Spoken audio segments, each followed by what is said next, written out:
What's up? What's up? How's y'all feeling today, man? I feel more energetic today. My Panthers won today. It's just a good day, man.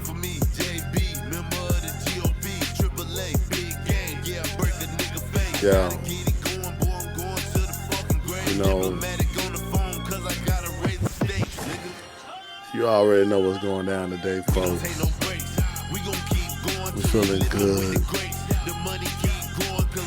You already know, man. Ain't nothing else to got say, man.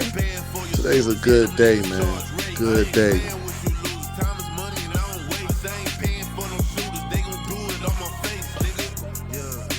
Yeah. You know how it is, man. It's another week. New episode. I'm so low dolo today. You know how it is, man. The ship can't stop.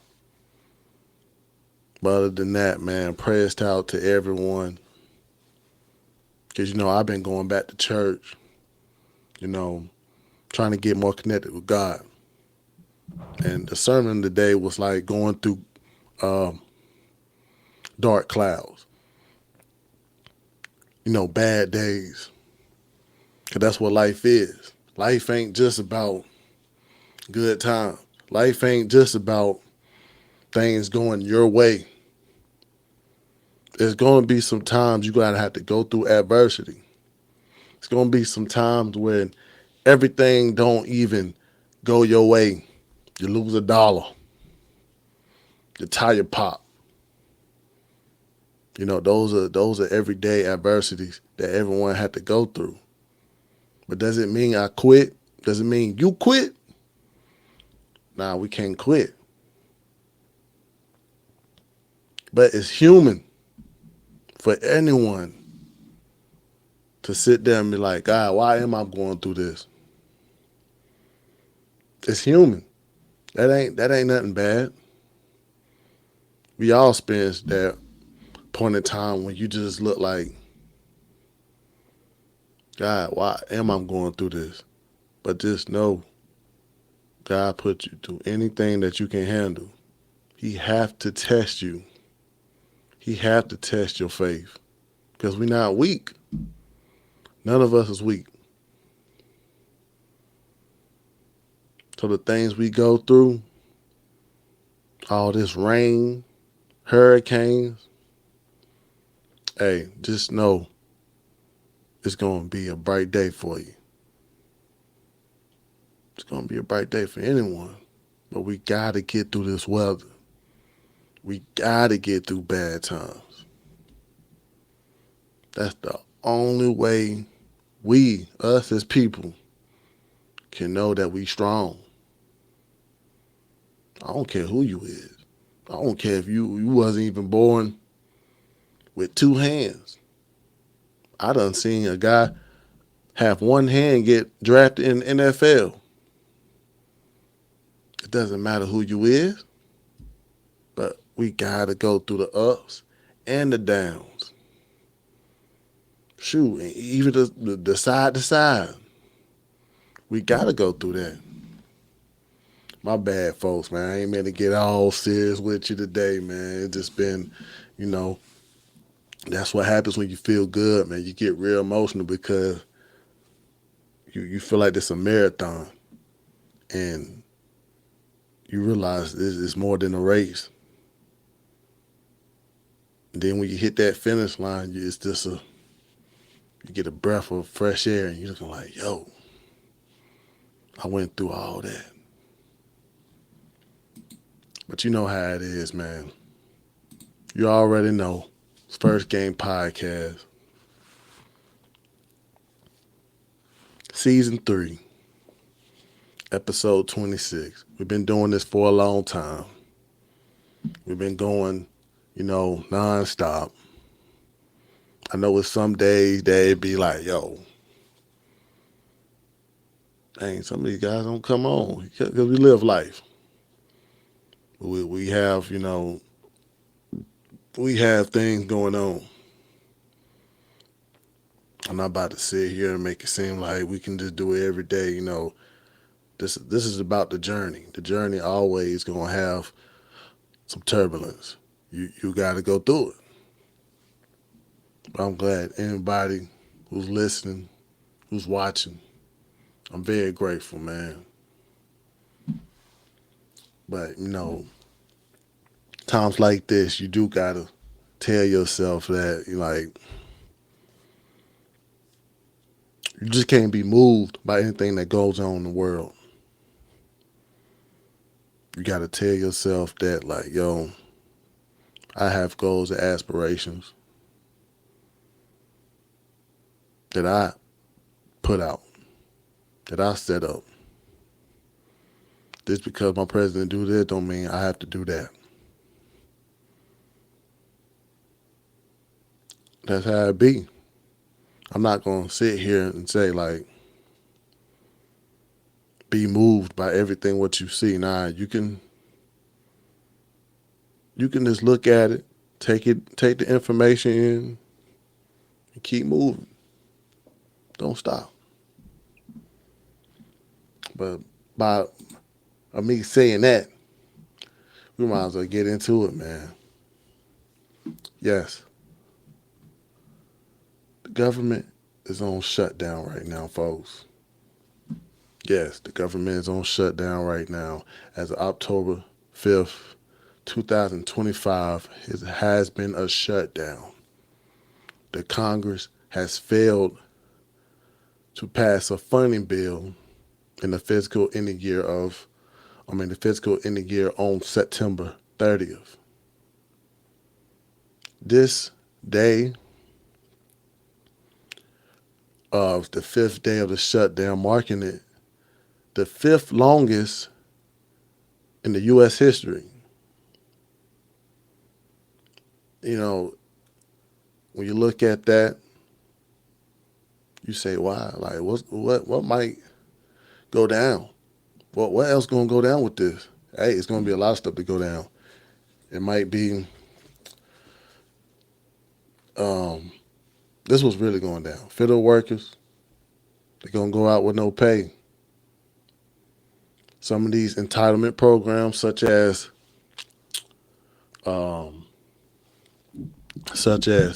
food stamps, Social Security, them type of people may not, I ain't gonna say everyone because everybody get their checks on a different day, but some of these people may not get their food stamps. Some of these people may not get their Social Security check depending on those Social Security numbers. Because I know with food stamps, they go by the end of they go by your last Social Security number.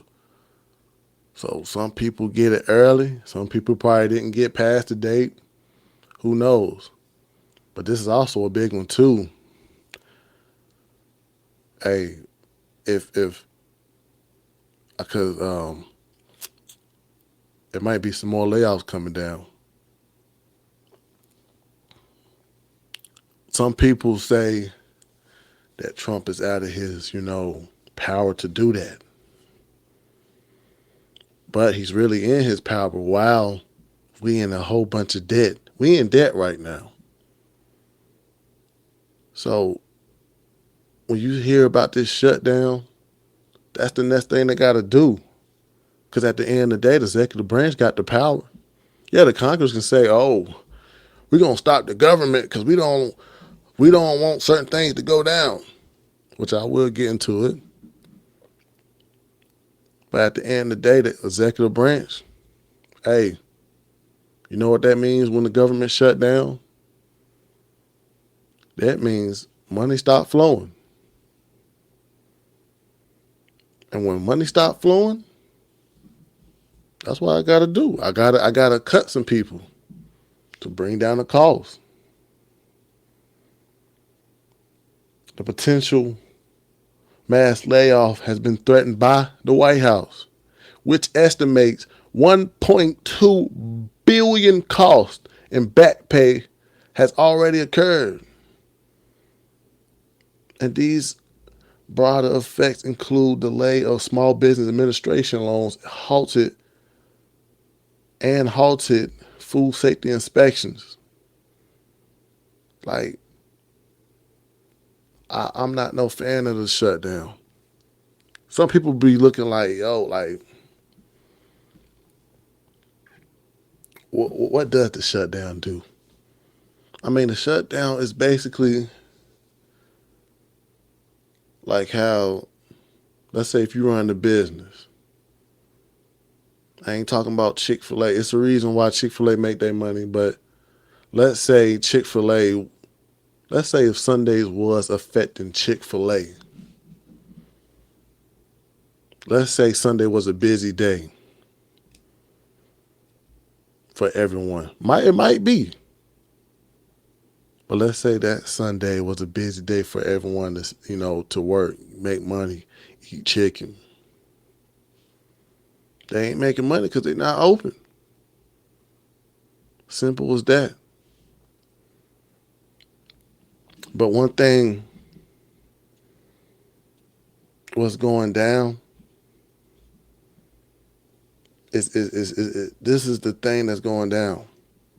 We got to look into why it shut down. We got to look and see why this happened. And from the information that I pulled up, that I researched, once again, the Democrats are the ones who shutting down the government.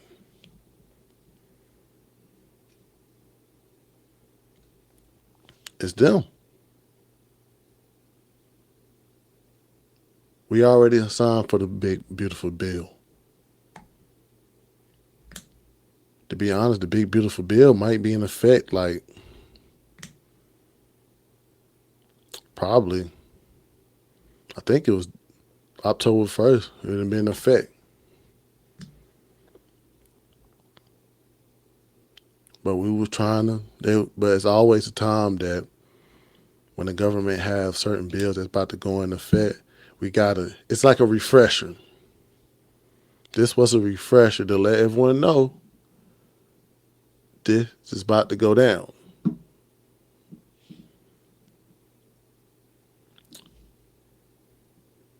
This refresher has been also to the rest of the Senate, Congress.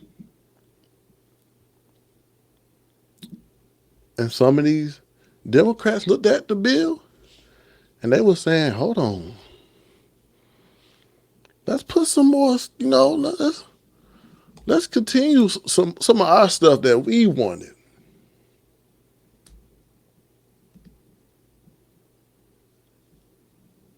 You got to think about it. It's like, what are the stuff these people wanted?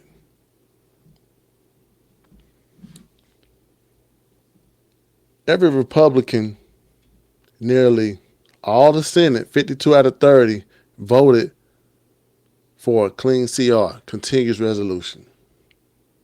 Keep funding at all these levels to avoid the shutdown. So that means all the Senates of a Republican, they looked at the bill, they said everything's good. Everything's good with me. But the Democrats blocked it. Where 60 voters were needed, but only 3 Democrats joined the Republican side, leaving 50. So they didn't even have enough votes to shut it down. So therefore, this is not a Republican shutdown. Some people be like, but you're being biased. You're being biased. No, I ain't being biased. I'm being real.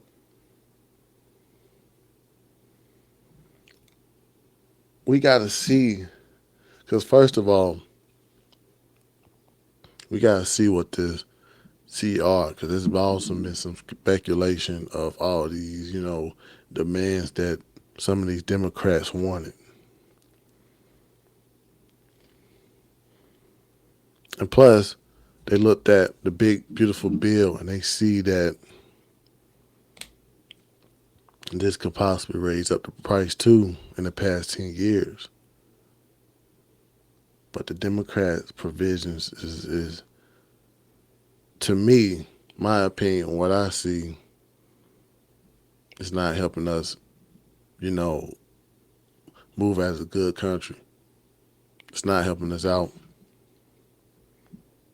But these are the provisions of what these Democrats was wanting.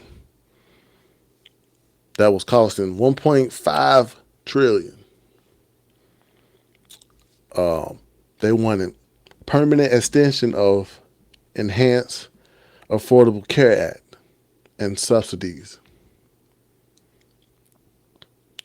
These was built on temporarily COVID era boost to premium tax credits, which people say is coverage for abortions, gender affirming care. Boom, off gate. We're not doing that. We're not doing that. Once again, we've been, that was the big beautiful bill. We're not doing that. Us taxpayers are not trying to pay for people's surgeries. We're not doing that. That is crazy. That is insane. I don't care how you feel about that. We are not doing that. I don't care. It was like when I was looking back and I saw, because Trump did put out a campaign, and one specific campaign paid program, he put that Kamala was using taxpayer money to help people get their surgeries, their trans surgeries. And a lot of people was outraged over that. Like, you make so much money, and then you look at that check stub, you realize there's a lot of things that come out your check. I do not want to pay for no man to switch his gender. You got to be kidding me. That's where we draw the line with some of these Democrats. It's crazy. You really sit here and think the American people supposed to back up a person that want to change his gender? That's insane.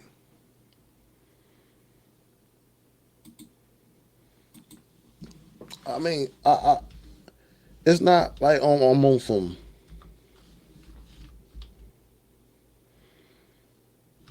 I'm not on some like, yo, I'm some homophobic guy. It's like that should not have to go under a taxpayer. We should not be having to pay for that. I don't care who you is, Democrat, Republican. You should not have to pay for no surgery for somebody who's about to change their sex, who about to have, no. Are you kidding me?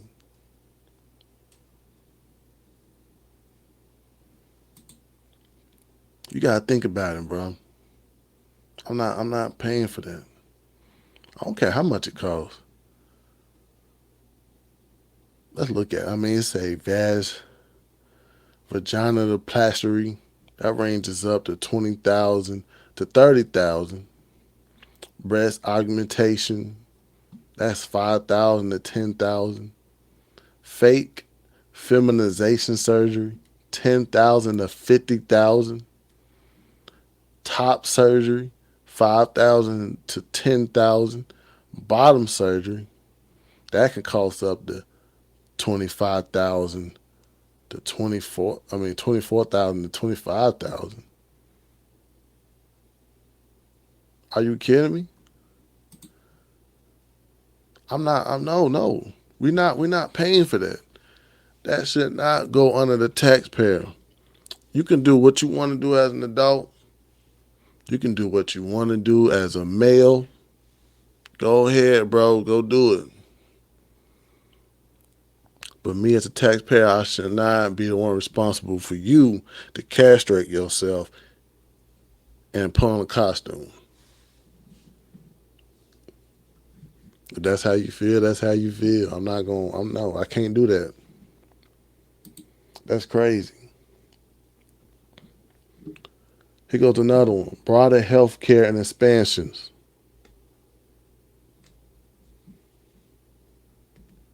It said this includes medical funding cuts from earlier Republican tax reforms and potential eligible expansions. And this was also a problem to Republicans because at the end of the day, like you got to think about it, bro. You can say RIP to CK, but this was he was saying about what some of these Democrats was doing with the Civil Rights Act. They was using the Civil Rights Act to basically use that to have transgenders to play sports. They was kind of putting that in a discrimination. They was trying to use that as discrimination. Once again, you got the Democrats that are trying to hide behind the people as they shield. You see how it said restoring Medicaid funding cuts. I had a big, talk with some of my family members about this, and they didn't like the fact that some of these people are if you well and you can get it, if you well and if you're not sick, you should have to put in a requirement. That's the funding cuts they were talking about. People gonna have to start putting in requirements to get certain things. But I had to talk with one of my family members, and they was feeling like there's a lot of people in these group homes that feel like their Medicare, I think Medicaid, are going to get cut. But if you also look at the Big Beautiful Bill, they were saying that people who are exempted, who have diseases, all you gotta do, all you gotta do is tell them that you got diabetes. Boom, you exempt from it.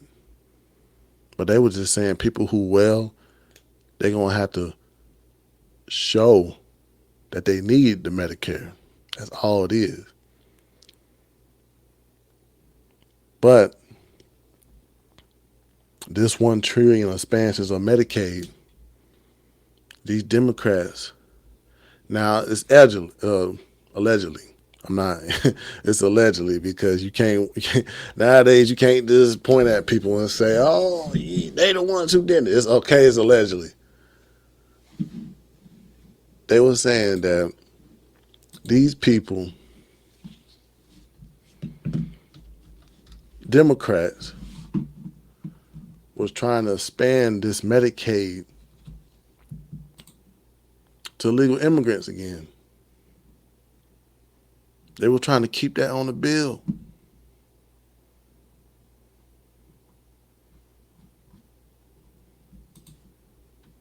And it's like, why are we doing that?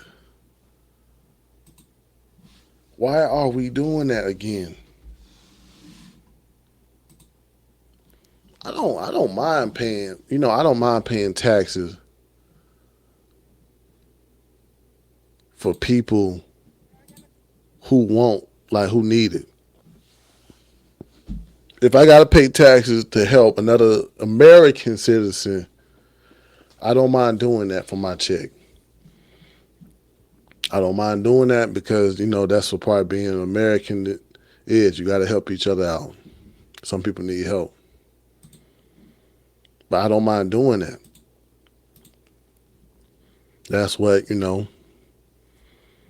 sometimes some of these taxes is for. They're not just for the government to snatch it up and say, hey, we're going to just use your money. No, it's called entitlement programs.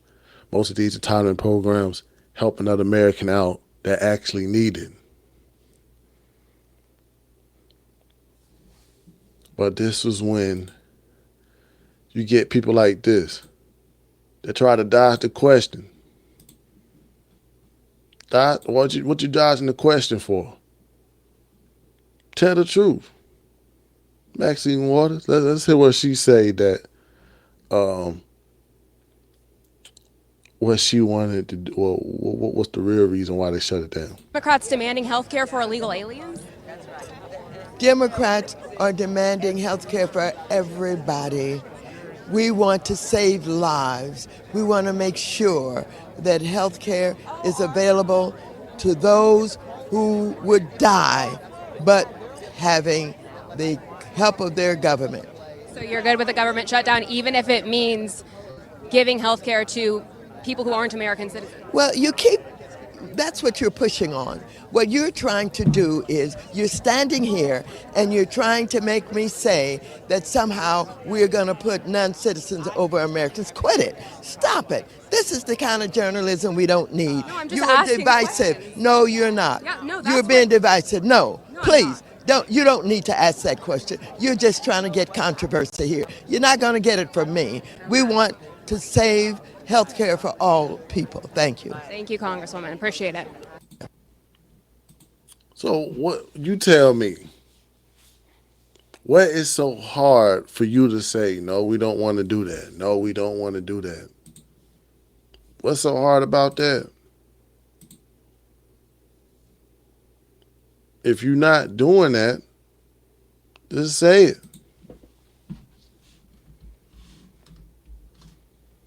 Like, I don't get the fact that all people got to say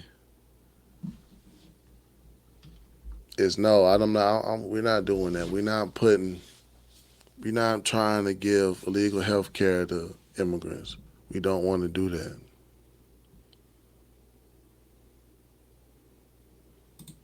We don't want to do that. But it's just the fact that if you hear the question and you're trying to get me with a gotcha. No. When people ask you a question, that's what's so wrong with like people nowadays. They just think that every question is a gotcha question. That's how some of these Democrats are doing nowadays. They feel like there's a lot of gotcha questions out here. When you go and ask a Democrat, what is a girl? What does that mean? What do you mean by that? What is a girl? What is a woman? That's not a gotcha question. Just answer it. That's not, no, I'm trying to get you. No. But that's when you realize that these people are getting themselves and they trying not to look bad. Y'all are doing this to yourselves. You are getting yourselves. What is so hard to explain that you're not doing that? But we got receipts of all these people wanting this. We got all these receipts of Democrats saying that, yeah, we do want health care. We do want health care. We do want illegal immigrants for health care. Like, we got them. Let's see what King Jeffrey's going to say about that, because once again, I hate the fact that they're making it seem like this shutdown is all for, on the Republican side. It's not like that. Let's see what he got to say. are demanding an extension of Obamacare tax credits, which expire at the end of the year, as well as other health care benefits for the funding bill. Here is what the vice president said about that this week. Take a look. It's a lie told by the Democrats that they're not trying to give health care benefits to illegal aliens. It's a lie that is obviously untrue if you just look at the text that they gave us. He says that Democrats are lying. What is your response to that? Well, unfortunately, Republicans are lying because they're losing in the court of public opinion as it relates to what's going on right now. We are standing up for the health care of hardworking American taxpayers, of working class Americans, of middle class Americans, and everyday Americans who have seen over the last several months Republicans pass their one big ugly bill, largest cut to Medicaid in American history. Hospitals and nursing homes and community-based health clinics are closing all throughout the country, including in rural America. If Republicans continue to refuse to extend the Affordable Care Act tax credits, tens of millions of American taxpayers are going to experience dramatically increased premiums, copays, and deductibles. And that information from their insurance companies is going out right now. Now, federal law clearly prohibits the expenditure of taxpayer dollars to provide health care to undocumented immigrants, period, full stop. And no Democrat on Capitol Hill is trying to change that law. We thank you for watching, and remember... See, once again, once again, you see that they're trying to use the people. They're trying to use the people as a shield. They're saying Republicans want to take away. They want the Republicans to take away. They want Republicans to take away from hardworking people or people who need it, and that is false. Only thing about the big beautiful bill was trying to do, well, is going to do, is get some of these, not some, get all these illegal immigrants that have been using Medicaid. That's what the Democrats been doing. They've been using illegal immigrants under these Obamacare acts to help illegal immigrants get Medicaid.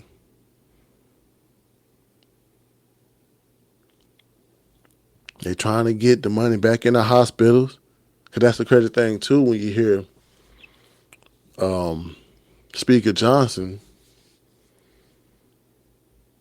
you hear people say, oh, I thought the Republicans want to shut down hospitals. They put $50 billion back in the bill. They put $50 billion in the CR, and the Republicans rejected it because they wanted more illegal immigrants to be on Medicaid. They don't want that to go away. I mean, man, it's wild. How can some of these Democrats be like, oh, yo, we're here for the American people, but y'all doing this much fighting for people who don't even have a Social Security card, who now ain't supposed to be here. And some of y'all black Democrats, y'all swear Trump is the racist one, but you're not even looking at the aspects of they've been sending all these illegal immigrants to black neighborhoods.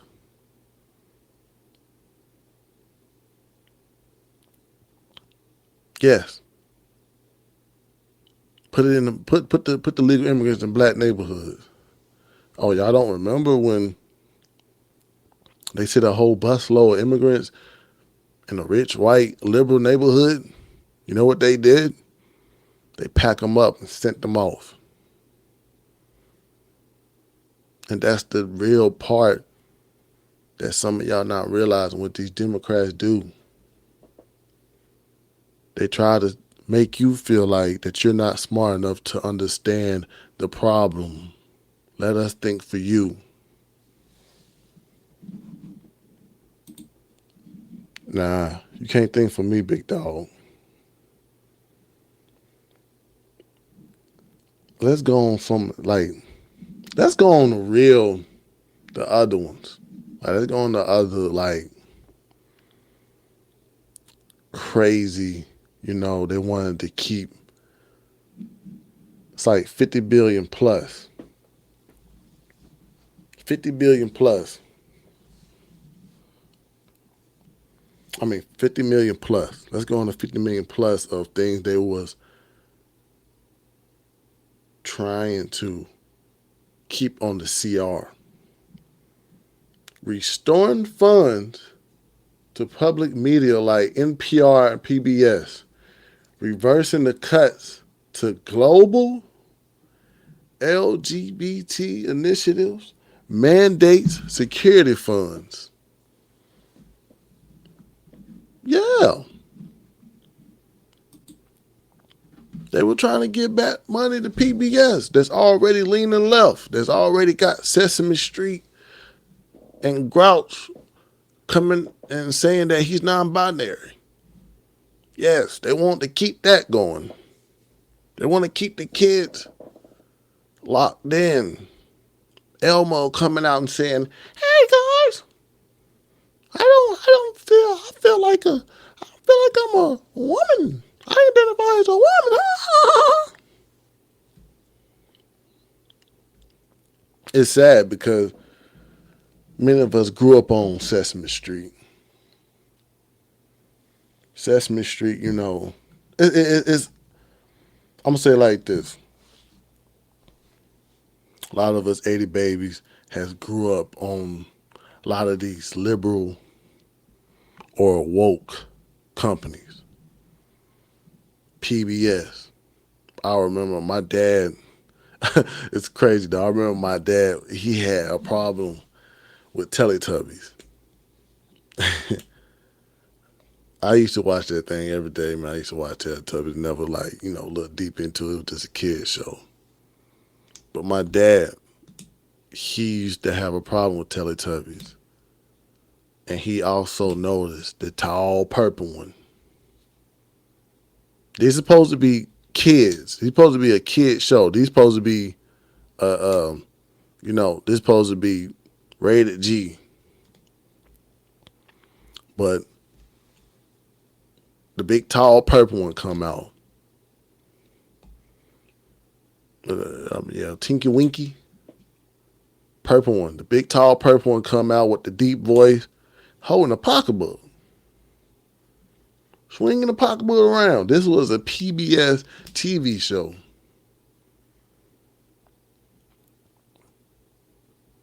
You can got things say, hey, maybe the tall purple one was this or that. Regardless of what it was, it should not have been shown to kids. Kids should not have that knowledge of question of sexuality.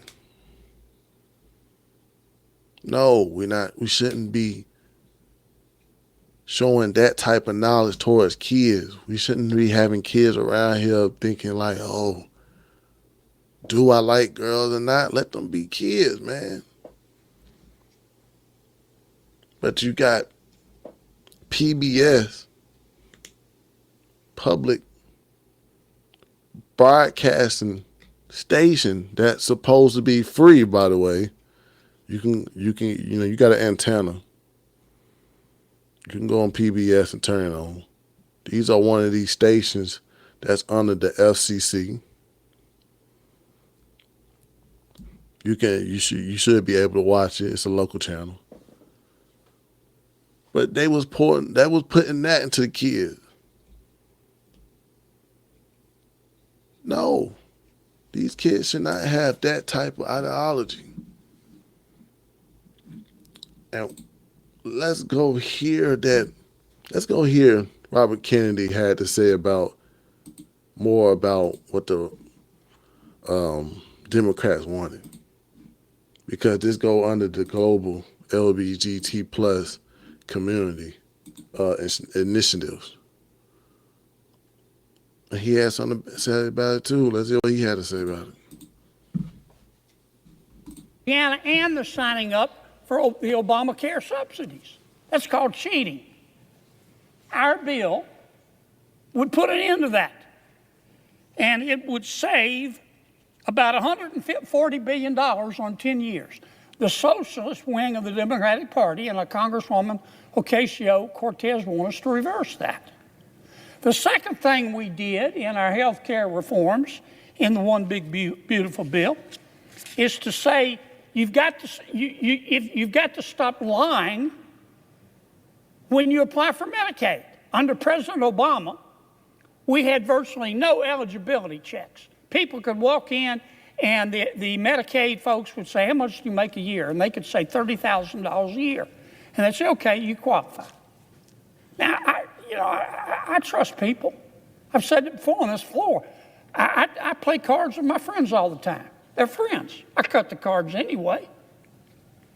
We have found, for example, just in Louisiana, we did a statistical sample of the people on Medicaid in Louisiana. Our auditors found 1,600 people on Medicaid making $100,000 a year or more. That's cheating. So our bill put an end to that. Congresswoman Ocasio-Cortez and the socialist wing of the Democratic Party want us to put it back. They want to let people cheat. What else are the socialists asking for in this $1.5 trillion? Well, they're saying we don't want people who can work to work. We put a provision in our bill that the Congresswoman and the socialist wing of her party want us to take out that says, look, if you're between the ages of 19 and 64 and you're able-bodied, we're not talking about a mother with a sick child in her arms, you're able-bodied, you're perfectly healthy, and you don't have any dependent kids at home, then if you qualify based on income, we'll give you Medicaid, but you have to work. You have to work 20 hours a week or go to school 20 hours a week or do community service 20 hours a week, because the free enterprise system, jobs, have done more to lift people out of poverty than all the social programs put together. That's what's called a work requirement. What's wrong with that? Those who can't work should work. Our welfare programs were meant to be bridges, not parking lots. Congresswoman Ocasio-Cortez and the socialist wing of her party want us to reverse all of that. What else do they want us to do? Well, they're upset at us over the Affordable Care Act. Now, let me tell you what all this is about with the Affordable Care Act. Under Obamacare, if you are a low-income American, you're entitled to Medicaid. If you are a middle-income American, you have a job, then chances are you get insurance through your employer. Most people do. But if you're in the middle, you make a little more money than the poverty level, but you can't get insurance through your employer, we provide what's called the Obamacare exchanges. So when we talk about the Obamacare subsidies, that's what we're talking about. It's about 24 million people. And it was meant for lower income people. Up until 2019, it was all for low income people. And then in 2019, without any Republican votes, President Obama said, look, we're in a pandemic. We're going to raise the limit. We're going to say there are no income limits on Obamacare paid for by the taxpayer. We've got 24 million people on Obamacare. When they raised the limits, you can make any amount of money and still get a subsidy. That added about 1.6 million people on Obamacare. Obamacare was meant for people who make from roughly $30,000 a year to $130,000 a year, families of four. Now, because President Biden raised the cap, we've got people making $600,000 a year, $150,000 a year, families making $200,000 a year, getting subsidies from the American taxpayer. Why? Because they said we needed it in the pandemic. The pandemic is over. And that's why the Democrats, when they passed the bill, put in a provision that says at the end of this year, those extra subsidies are going to end. Congresswoman Ocasio-Cortez says no. Until you agree to let them continue, to let anybody at any income level get subsidies, we're going to shut government down.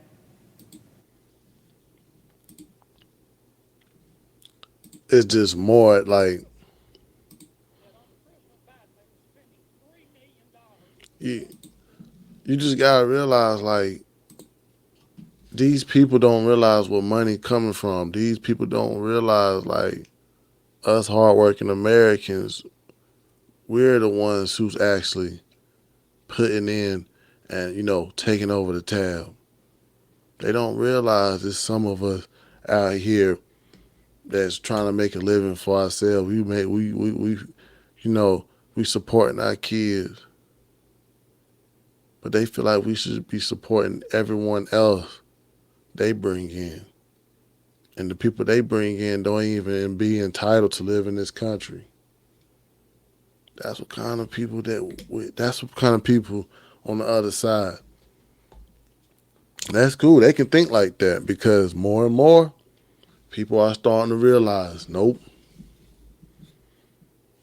these ain't the people that I should be supporting. More and more. It's crazy. But I'm going to play a little bit more and I'm going to go to the next topic of what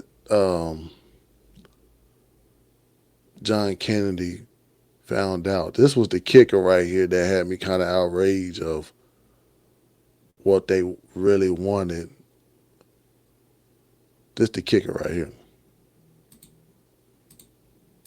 That's the socialist wing of the party. And so we took out, and here's what they want us to put back in. We found that under President Biden, they were spending $3 million for circumcisions and vasectomies in Zambia. We took that out. The Congresswoman says, we're going to shut down government until you put that back in. We found $500,000 of American taxpayer money for electric buses in Rwanda. We found $3.6 million for pastry cooking classes and dance focus groups for male prostitutes in Haiti. I kid you not. I'm not making this up. It was in the budget under President Biden. We took it out.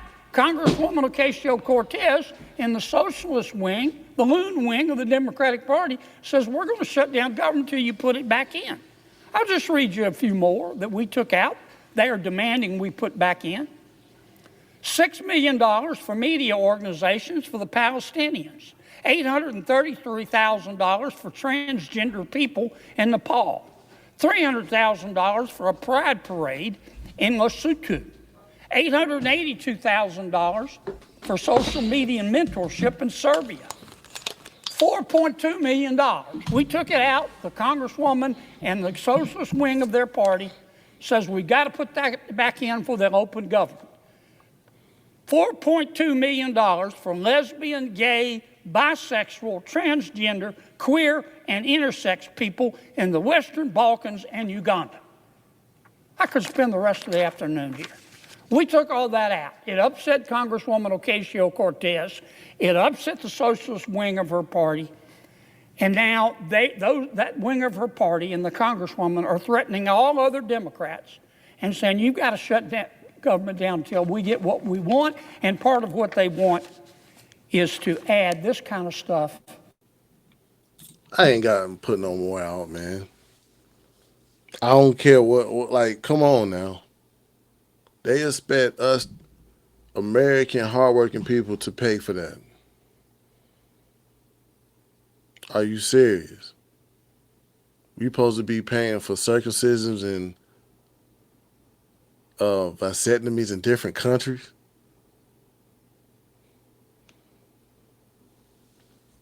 I'm glad we got Republicans that have a right mind. Put that out the bill. We're not putting that in. I'm glad we got a president that actually see that and say, no, this can't go on for longer. If that's what got to happen, if that's what this shit now gonna do, terminate people, who fault is that? The Democrats. Let's get on to the next one, man. Speaking of illegal immigrants, this story has shocked a lot of people. We're talking about Iron Andre Roberts. He was a former Demonis superintendent in Iowa that was a legal immigrant. Yes. Iron Andre Roberts, he's a 47-year-old Guyanese national, served as a superintendent in Des Moines public school system, Iowa's largest school district from 2022. He had to resign in 2020. He had to resign September 29 because ICE immigration arrested him. Not only they arrested him because he had a court order under the Biden. He had a court order. He had a court deportation order from Biden to leave. But he ended up still as a superintendent. They found a loaded handgun, a hunting knife, approximately $3,000 in cash.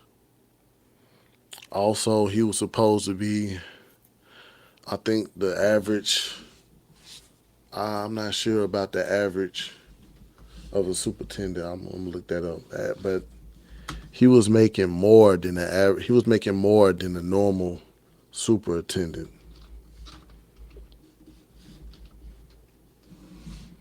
He was making more than a superintendent. Big bucks. I'm talking about $300,000. He was making $300,000. I'm trying to look up to see how much that is.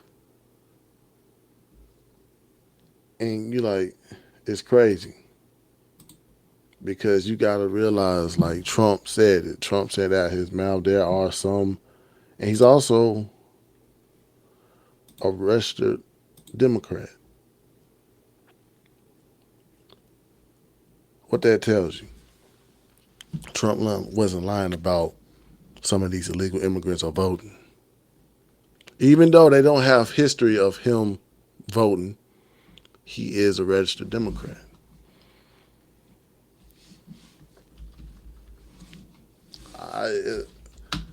What else can you say about this? So you trying to tell me that people can just lie on people can just lie?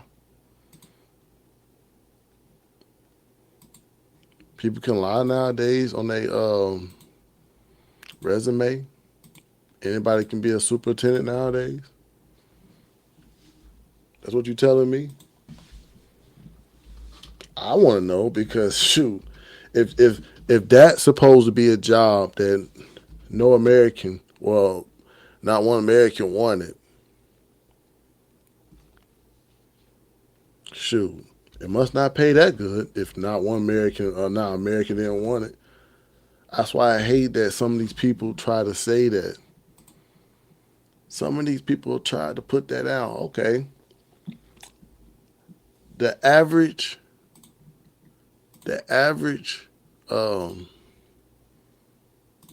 just going to pull it up for you. I'll look at it. The average annual salary for a school superintendent is $153,000. Yes. $153,000. And that's what it's like speculation too with some of these, Democrats, that some of these people are making well outside of their salary. They're very wealthy people. And it's crazy. It's like, oh, so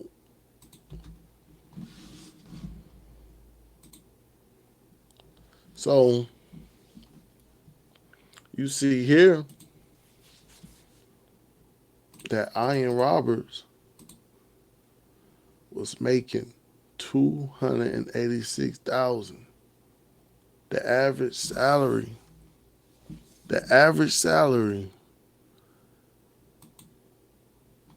is $153,000 for a superintendent. He was making $286,000. Who knows why he was getting extra money? He probably was doing a great damn job.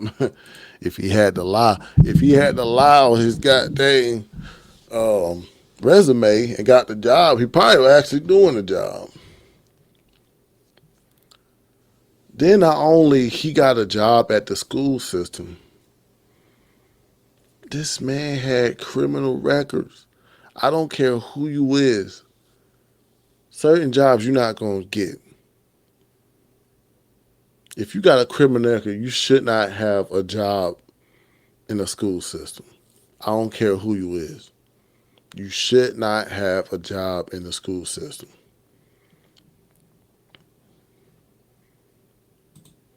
But they got a criminal history on this guy. So you trying to tell me that they couldn't see it? They couldn't look it up? They couldn't look? Like, you trying to tell me the people who did his background check couldn't see this? In 1998, arrested in Maryland for assault and battery. In 2000, convicted of second-degree assault in Maryland. 2015, charged with illegal possession with a firearm and ammunition in Maryland. How in the fuck, excuse my French, I'm trying to be more Christian. How did he possess a firearm and ammunition as a legal immigrant? 2018, he was arrested for drug trafficking possession in Maryland. 2020, weapons possession in Maryland. And most of the other stuff is what? Additional records show traffic violations, including driving without a license. He was described in some reports as a trained, commissioned military officer.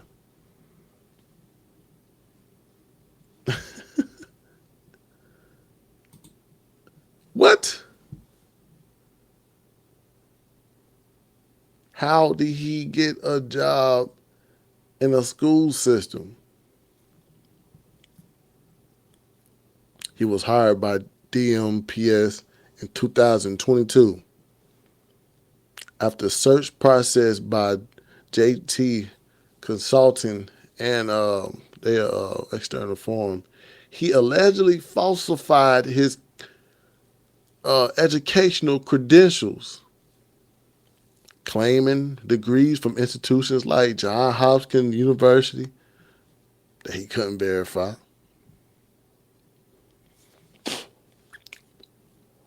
The school district conducted background checks and they couldn't find nothing. This company didn't find nothing. I don't believe that. You're not about to tell me this man applied for, this is a very prestige job. This ain't no job say it like this ain't no job that you can just go and apply to. This ain't no job that they're not going to worry about what school you went to.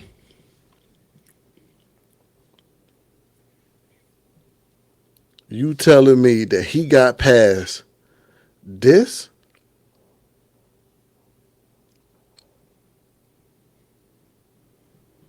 But that's good though, because DMPS, their board chair, Jackie Norris, made a statement. See, that's one thing about some of these people. Sometimes what they do, they see this news hit the national headlines. Now we got to separate ourselves from what happened. And let's hear what she say about this. To take legal action against JG Consulting, which led the 2023 search and the hiring of Ian Roberts. The firm failed its duty to properly vet candidates. Ian Roberts should have never been presented as a finalist. And if we knew what we knew now, he would never have been hired. JG Consulting was responsible for advertising, recruitment, application and resume review, public domain search, complete reference checks, and presentation of qualified candidates. It also said it would conduct comprehensive reference calls on each applicant to include the verification of all related employment experiences. JG Consulting stated it would work with a third party to complete a comprehensive criminal, credit, and background check. The contract required JG Consulting to bring all known information of a positive or negative nature to the board. Because that did not occur, we are pursuing legal action as allowed by law. This is about accountability. Taxpayer dollars were used, and we are seeking accountability. Our district now moves forward, focused on what matters most, our students. It has been 7 days since our district started learning troubling information about someone we trusted. Each day we have learned more, and it has been difficult for all of us who care about the Des Moines Public School District. How we show up for each other defines us as leaders, staff, students, and community members. Sadly, some have used this situation to advance hateful comments. We will not be deterred or distracted by that. I ain't got no more to say about it. Of course they're going to try to, of course they're going to try to move themselves away from this, but it's like, yo, this guy y'all still hired this man. Y'all still did not look into why, like, even if they didn't have no background check, why was this school still persistent on hiring this person? What you say, bro? Oh, that's what it was, because DEI. They looked at him. He's black. He said he was graduated from a black school. Why would he lie? Let's go ahead and hire him. And that's the problem. That's the whole problem right there. Just because he's black and well educated, we're not supposed to question his background. He just lied. He lied on everything on his background check. He even lied about him being a citizen. I don't even know what social security number he put on his application. But they didn't do too much. And now that this uncovered, Jackie Norris, they said she was, Jackie Norris, they said she was appointed by Michelle Obama.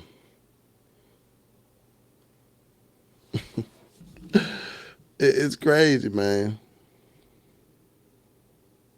You can't make this stuff up.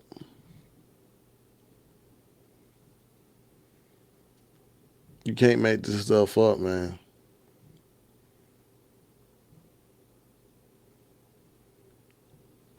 It's just, but this is the problem right here. This is the problem right here. This is the whole problem. DEI has gotten so bad that there are illegal immigrants that's superintendents.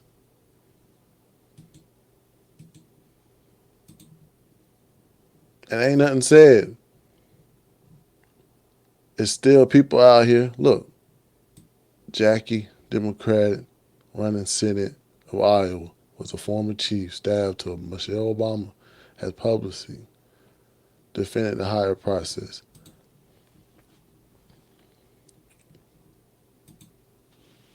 Now she trying to say, "Oh no, it was the people that did the hiring, that did background check. It's them."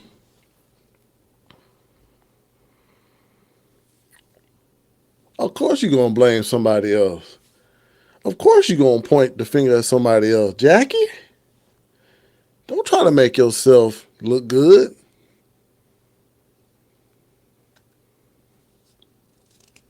You just like that secretary,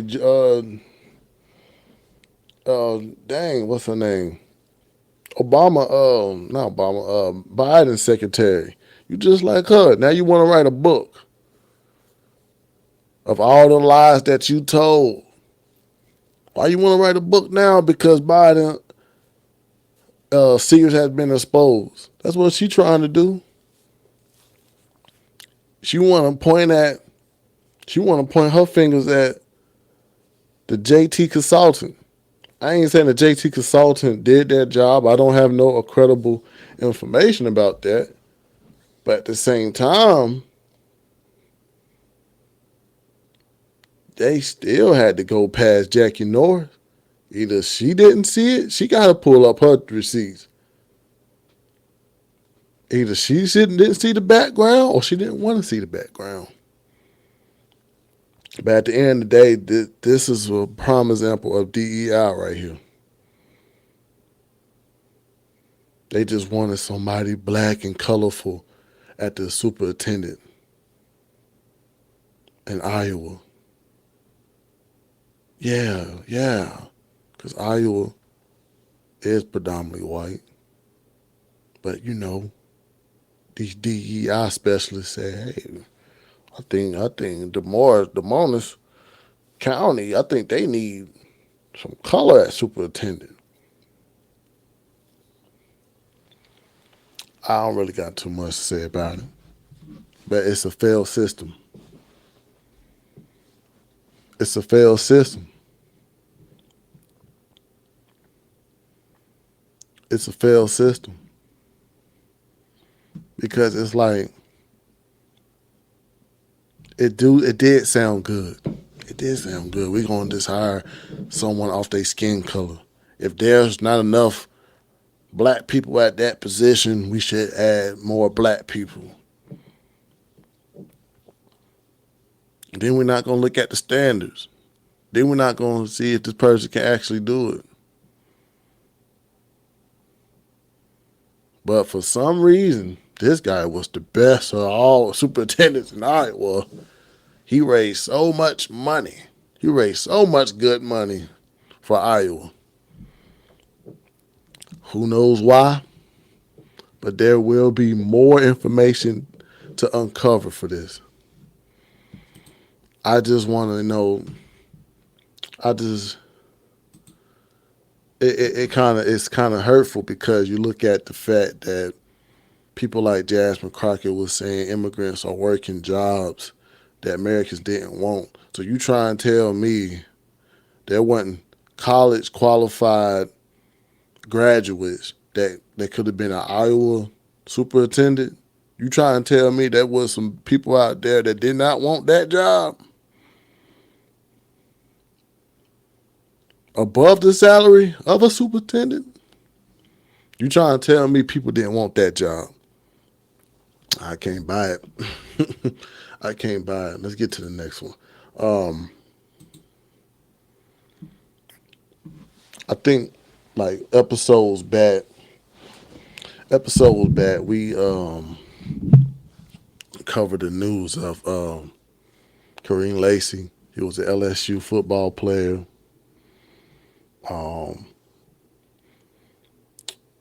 All SEC. He was a very astounding football player.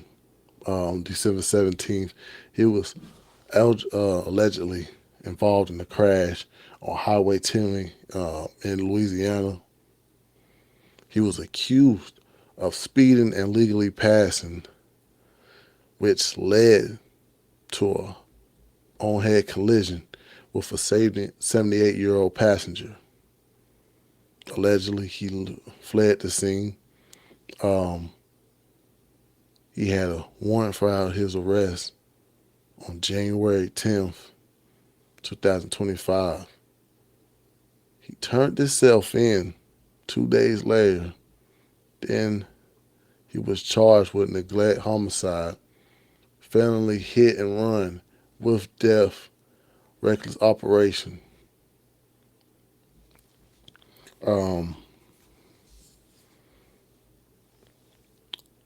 He also was around in April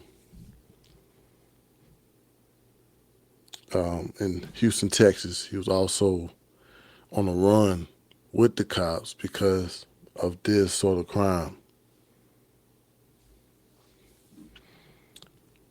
But this is the, RIP to him.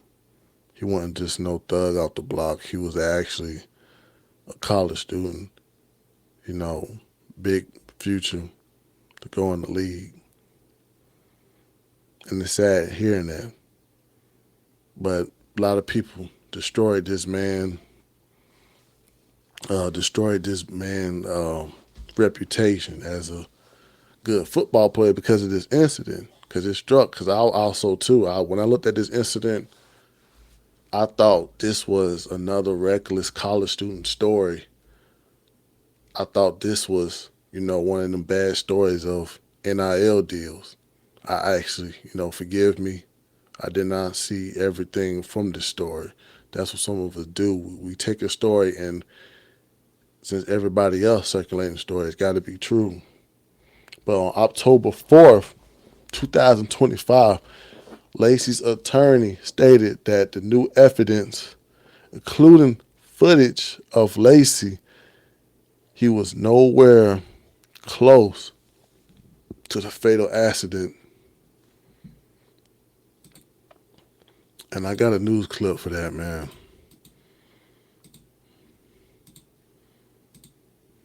Here it goes, guys.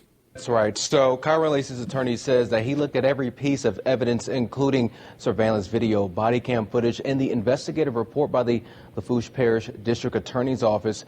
During that interview shared with us by Homa TV, the attorney says reports between the District Attorney's Office and State Police do not add up. During a recent interview on Homa TV, former LSU football star KYREN LACY's attorney, Matt Ory, says data and surveillance video shows LACY was more than 70 yards away from a collision on State Highway 20 in Lafourche Parish that killed 78-year-old Herman Hall in December of 2024.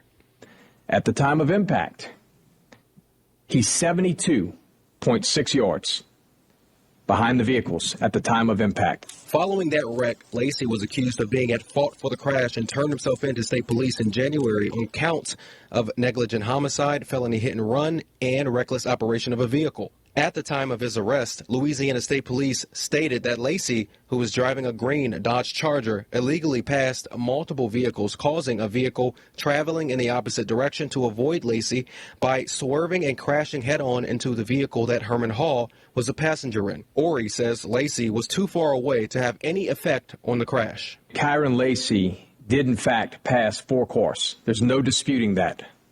Further north, KYREN LACY passed 4 cars. However, he was back in his lane of travel, 92.3 yards. Back in his lane, behind Mr. Hall.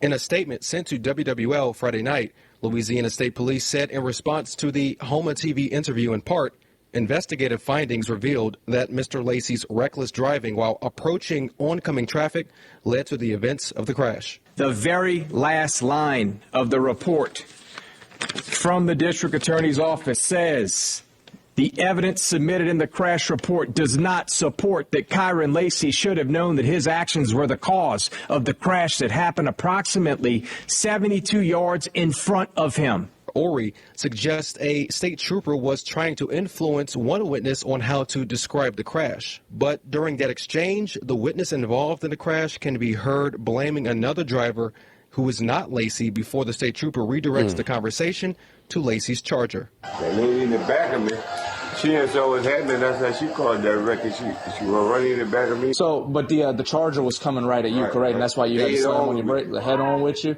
So yeah, just make sure you include that, and that's very important. Lacey, one of LSU's top wide receivers set to enter this year's NFL draft, took his own life with a self-inflicted gunshot wound in April. To this day, formal charges were never accepted by the district attorney. This is over. Over. There's no Done. criminal proceeding. Done. This is about making a promise to a kid who begged you to help him. And we are waiting for a response after reaching out to the... Oh, man.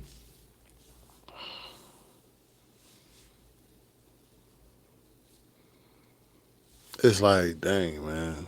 It brought... That's messed up. It's actually sad that happened, man, because we hear about YNs, young people that's dedicated to gang violence. And then you hear about this story where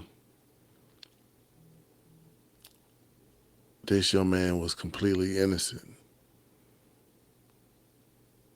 You got footage of a state trooper trying to pin this on KYREN LACY. And you look at that and you realize, like, yo, why ain't no protest for this? I hate the selective outrage. I hate that because it's like it messed me up at the fact because you hear all these people out here that want to say RIP to this person, RIP to that person. But when it don't fit a narrative that you don't want to hear about, you don't want to say nothing about it. Why it ain't nobody out here that's outraged for this young man? He was a black boy that was at a good school, trying to get his life together, promised to go to the league. Also innocent.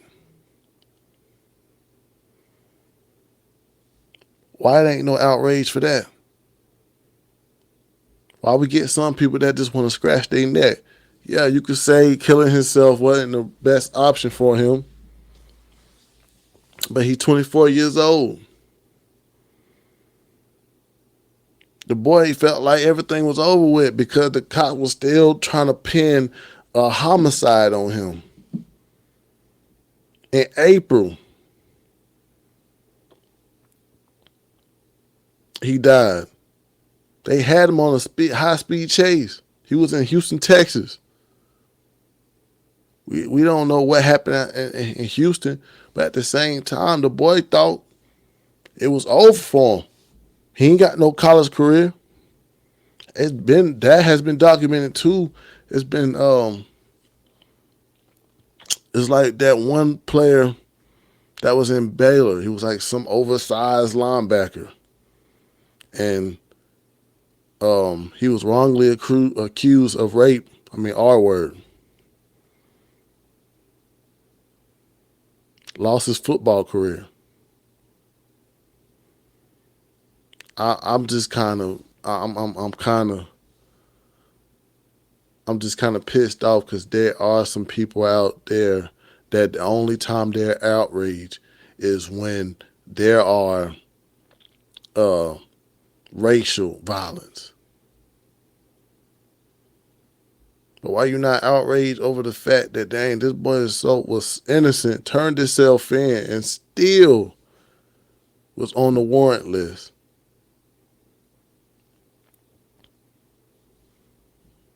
Or because you felt like he was good because he went to LSU? I don't like. I do get tired of selective outrage because there's people out here that, there's people out here that, that look at Trey Reed incident and think it's a racial incident. They want all these narratives to be racial, but they just pick and choose what kind of people they want, what kind of death they want highlighted. This shit, I mean, excuse me, this is something that should have been talked about. Not just the fact that, you know, of him being a black boy, just the fact that he was wrongly accused, did everything in his will to show that he was not the suspect. Got evidence. You see the video. No one touched him. I mean, no one, like, he was nowhere near to it. He wasn't speeding. He slowed down when he saw the accident. Was he supposed to just stay there? And was he supposed to just stay there? Was he supposed to just wait for, like, was he supposed to help? That's what y'all wanted him to do, to help? I just don't like that. But it don't fit some people's narrative, so some people not going to actually look into it. R.I.P. to that boy. R.I.P. to KYREN LACY. But it do showed you about this jail system. It do showed you. Why wasn't his name off the warrant?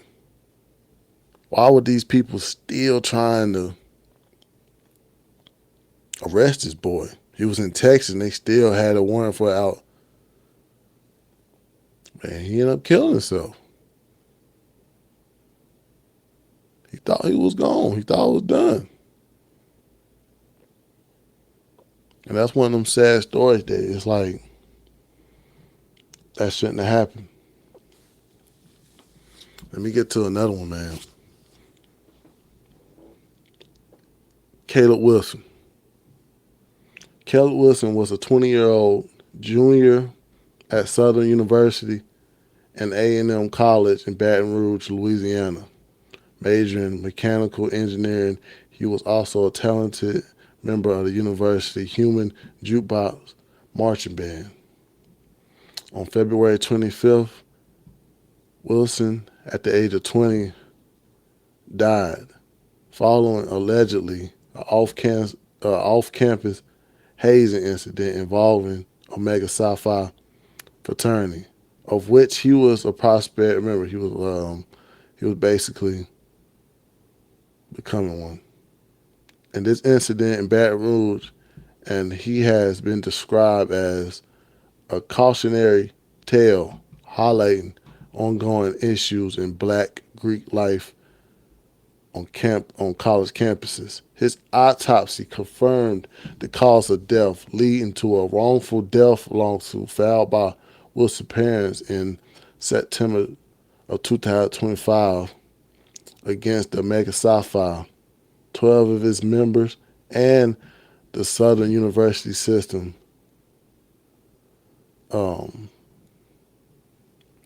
The suit alleges neglect and seeks justice and accountability, including claims involving 2 university employees.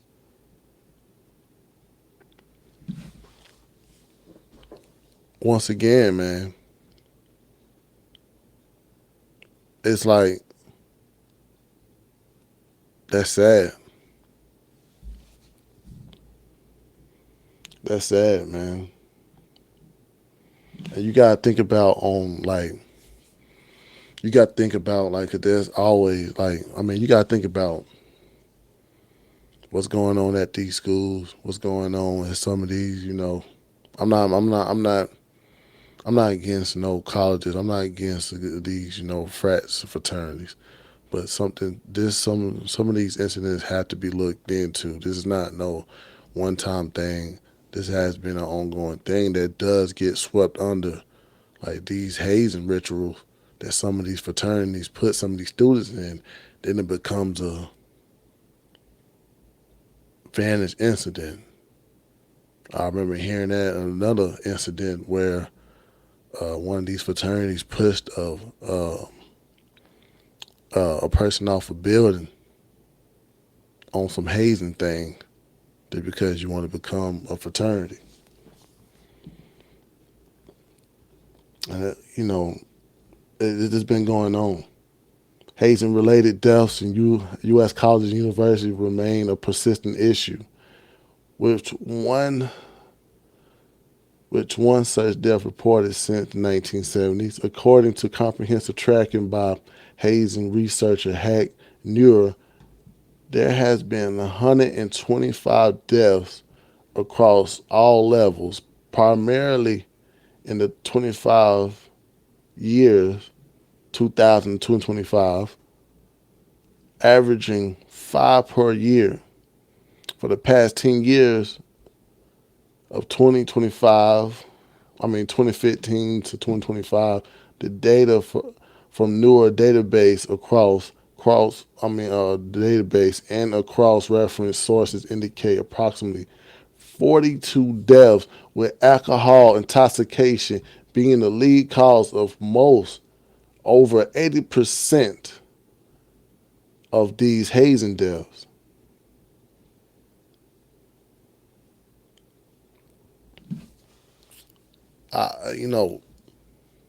I used to be a college student myself, man. I ain't gonna lie. If I would have actually put more time in college, I probably would have been, I probably would have joined too.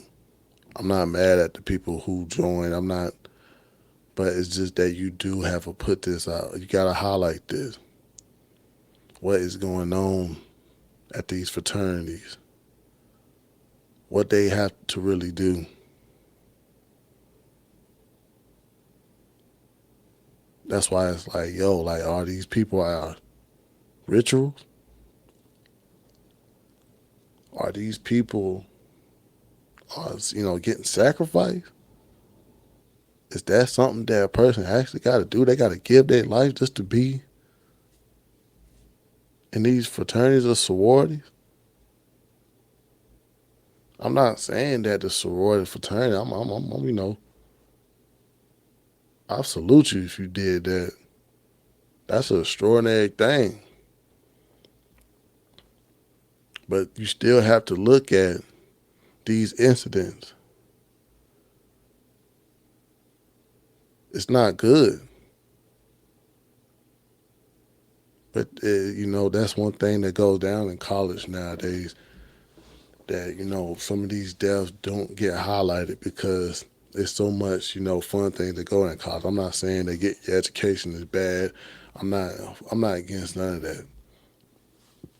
I just want to bring that to a highlight to anyone, because there's also younger people every day that's going to college. Some people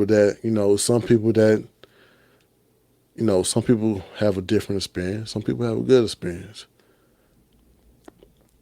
Me, I just want to bring that up because I don't want nobody to think that these sort of incidents are getting swept under the rug. Because, we have to look into this. It might be one day this can be like a sort of a regulation for some of these students to join, or a provision, so we won't have no more like this. But I don't want to put it out. I don't want to make it seem like it's bad to do this. I'm sure that's probably a fun thing. I know a lot of people who have done it. I'm not pointing fingers. But one thing I do is kind of heated at some of the selective outrage of a death. Just like with the Trey Reed thing. When Charlie Kirk got assassinated, Trey Reed was a black student that was found hanged. But then people also looked at the Trey Reed incident as a retaliation towards Charlie Kirk. Now, there are speculations that it could be,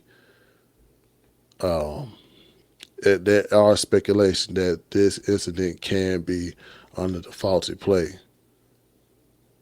But the cops already said that there was nothing foul play about it. But you got people like Colin Kaepernick, that want to say, no, I don't think so. I have heard that the autopsy that he did found foul play, skull fracture. I just hate, it's going to be more details about Trey Reed. But it's just the fact that people are willing to go out their way for a narrative of racial violence. That's what I'm pissed off about. Because if you was truly mad about that boy dying, why ain't you trying to help? Why ain't you trying to help this family that just lost a boy?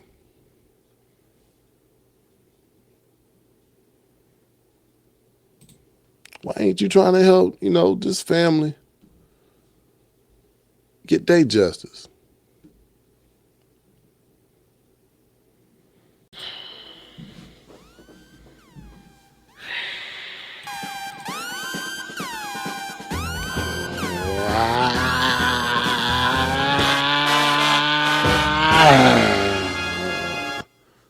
I'm getting tired of y'all grifting people. I'm getting tired of it. I'm getting tired of y'all trying to make it seem like everything racist. Everybody don't like you because of your skin color. I'm so oppressed. The white man don't want me to make a check. I'm getting so mad at y'all. Y'all the reason why some of these black boys that's well educated, good talent, they walk around here as victims. Y'all oppose fear on these well-educated talent boys to make them feel like that they got to work 10 times harder. They got to do extra stuff because they black. If you black, you got to work 10 times harder. If you black, you got to be the best person in front of these white folks. These white folks don't love you. Quit that. That's one thing I know about in sports. We all go into a game thinking that we're going to win. If you go into a game thinking that you're going to lose, you're going to lose. By me putting that out there, I hate the fact that some of y'all put this fear on young black men to lose. Y'all don't want to see these young black men to be strong. It's always the white man trying to knock you down. You see that? Everybody hates you because of your long hair and dreads. Cut that out. I'm not teaching that to my son. I won't teach that to my son. Yeah, I probably felt like that back in the day when I was a Democrat, but now I'm a conservative. And I would not teach that to my son, that the world is trying to get you. The world don't like you. The world hates your skin. You got to work extra harder. No, I'm going to teach my son about choices. Choices get you to the point, get you where that you want to be, regardless of your skin color. Because right now, there's a lot of black people that's making good money off their choices, not because of their skin color.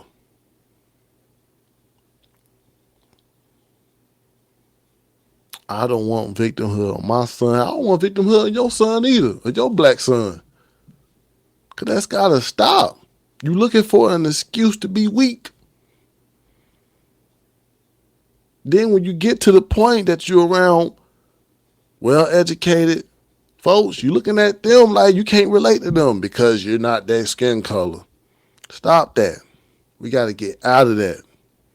Because at the end of the day, we all have our problems regardless of our skin color. Race is a social structure. It's constructed off the mind.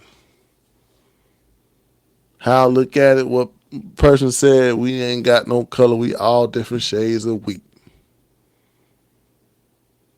And I just get tired of that, seeing that. So therefore, man, I'm just mad at you people out there that want to make black men weak, want other black men to automatically blame racism on why they poor, on why they ain't got money, on the system. I hate y'all type of people. And hate is a strong word. I hate y'all type of people because y'all supposed to be the ones that supposed to build the strong men, make them strong, not make them victims, make them superior. You don't have to be superior over a different race, but you could just be superior in mental strength. Where are some of y'all people that's like that? Because at the end of the day, when you bring that type of insight towards a black man that wherever he do ain't gonna be good for the white man, you know what he do? He look for approval in the wrong spots. And right now in the black community, that's what's going down. We're looking a lot of young men looking for approval in gang members. And that has to end. And that is the bigger point. I mean, that is bigger mad. Let me get to the last one, man. Let me get to the last one, man, because I've been up here yapping too much, man. Netflix. Netflix is in some heated water with a lot of people. Let's look at the optics of this. Netflix have a wave of calls for boycott. It gained traction over social media, primarily Elon Musk and conservative influencers has brought this attention towards this controversy cartoon. But this controversy centers the resurfaced clip from an animated series of Dead End Paranormal Park, which came out in 2022 to 2023. It was a Netflix original rated TVY7, suitable for children 7 and older. This is a cartoon that's for children that's 7 years and older. This show features a supernatural adventures and a LGBTQ plus representation, including transgender protagonist named Barney Gutman. People are outraged with the trans ideology to young audience. They labeling it as inappropriate grooming. Some people, might say it's, some people support it. I think I got the clip of it, or I'm not sure. I got the clip of the cartoon. I'm going to plug the clip of the cartoon because it's like, once again, man, why are we starting this again? I'm trans, Norma, and everyone at school knows, and everyone at home knows, and being here, it's like a whole new place. There is a Netflix show for kids called Dead End Paranormal Park, and it has now been exposed as pushing pro-trans ideology on children. Take a look. It's not the park. It's me. I'm trans, Norma. And everyone at school knows, and everyone at home knows. And being here, it's like a whole new place. I can just be Barney. And I can choose if and when I tell people. I've never been happier. And that's saying something when I spent today chased by terrifying zombie mascots. Pugsley reminded me how important it is to live your life without apology. So I think I gotta give living here a shot. Don't you? You don't need my permission. You know, thank God that we're pre-taping this today, and I'm actually in Temple. Right? Wow. Wow. I mean, like it's like some people get the dismiss and screwed with Trump that he just like trans. He don't like trans people. It's like at this point, like you're grown. If you're grown, you can do what you want to do. You can do anything. You could be a whole lot fairy. I don't care. But as an adult, that's your choice. But it get kind of controversy when you have cartoons. You have whole lot of cartoons that's suitable for young boys at 7 years old and up, probably 7 years old and down. They're watching these cartoons of a person saying that, oh, I'm so happy to switch. I'm so happy to switch my gender. This made me absolutely happy. Why does we have to do that? Why do we have to do that? Why do we have to put this ideology on children?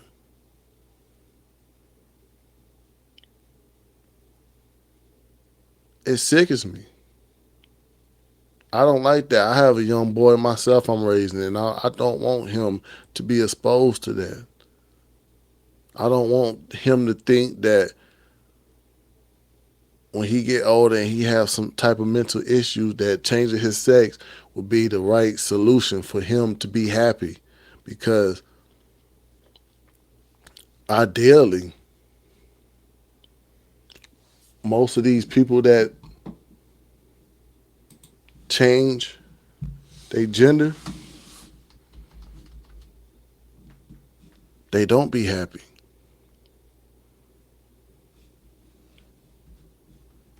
They don't. They feel more sadness. They don't feel happy. They feel like they made a mistake because once you make that type of surgery, you can't go back.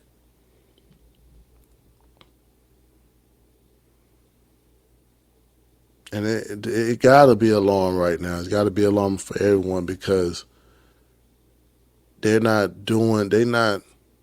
putting this out towards us adults. That us adults, we have some type of mindset about, things about life. We know that changing our sex is not going to be the first road to happiness. But they got to do that to the children because they know the children are the ones who are easily manipulated. They know the children are the ones that will also act like they need it. And then I also know that some of these liberal parents will push this to their kids. And that's not right. I'm not saying that, the whole trans thing bad. Well, man, I just don't want that to be pushed on the kids. Let the kids be the kids. Let the kids grow through life. Because most of the time, when I was a kid, most of the stuff that I liked when I was a kid, I grew out of it. So therefore,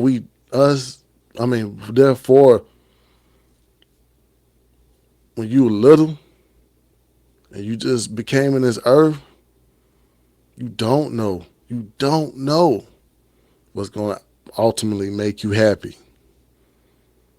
So it's like at the same time, that's why they are pushing this toward the kids, because they know the kids be the ones that are looking for happiness if they mentally suppress. Mental health is a lot, man. But destroying yourself, also making it seem like God making a mistake, because eventually that's what it means. They trying to denounce God. It's the reason why we all boys, some of us girls.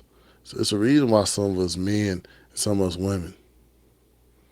I don't want to go out my way to reverse that. I'm happy who I am. I ain't saying me being a man is the easiest thing in the world, but I'm happy to be me. And that's what we should be preaching to these kids. Not as if, if you change your sex, you're going to be a lot better. You don't. It don't make you happy.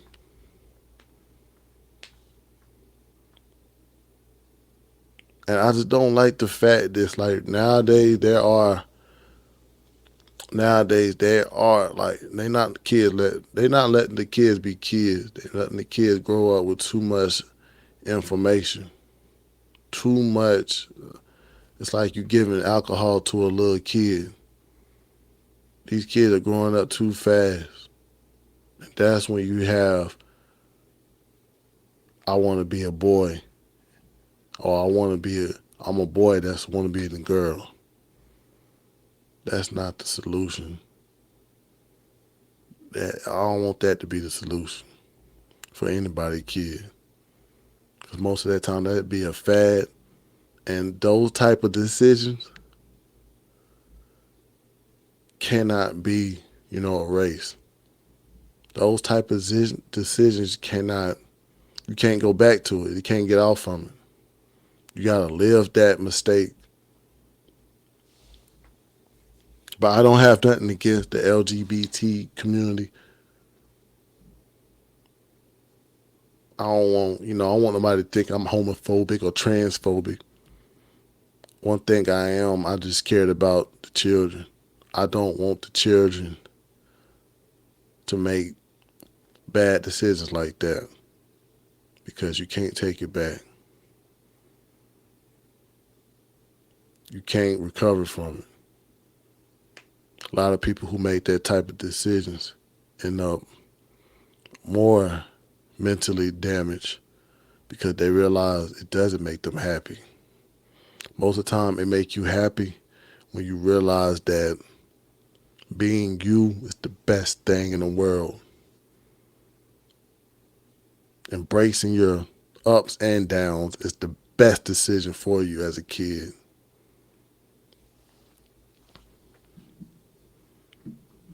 We live in an evil world nowadays. We live in a very evil world nowadays because they're not attacking us, adults that have real consent. They are attacking our children.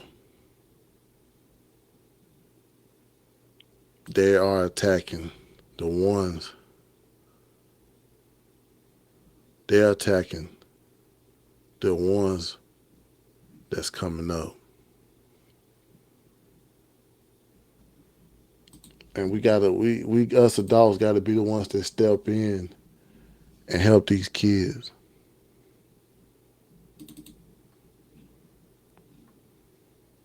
We gotta be the ones that stepped in. We can't just be off to the side. We can't just be off to the side and not say something. Us parents, we gotta be the ones that say, son, you becoming the girl is not going to be the happiness that you're searching for. You going through this adversity and getting close to God is going to be the answer.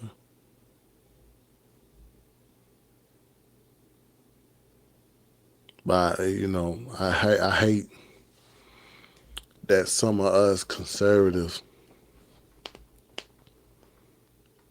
I hate the fact that some of us conservatives come off as, you know, very strict and stern people, and it come off as hate. No, we just look at these decisions and the way how this country is also built under God. We built it under religion. And also religion also is the, you know, way to clear your mind from a lot of things in this world that move you. By me saying that, I just don't want anyone to feel like that if you're searching for happiness, you can search it through drugs. You can search it through more sexual encounters. No, the only way you can make your mind good and healthy is by through God.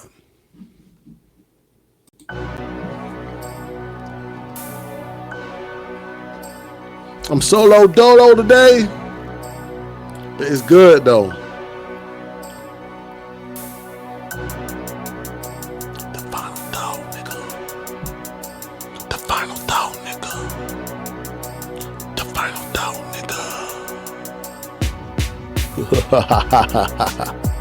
nigga. You already know, man. My final thought is, man, first, Democrats stop lying. Second, we need more people. We need reasonable Democrats. We need Democrats that are here for the people and that also respect democracy. Because at this point, they don't respect democracy. They feel like they can bully their win. They feel like they've been spoiled so many years of winning that they're going to get their way. So we need people that respect democracy. At the end of the day, man, it was a good one. I'm going to see y'all guys next week, man. Well, I hope you enjoy it, man.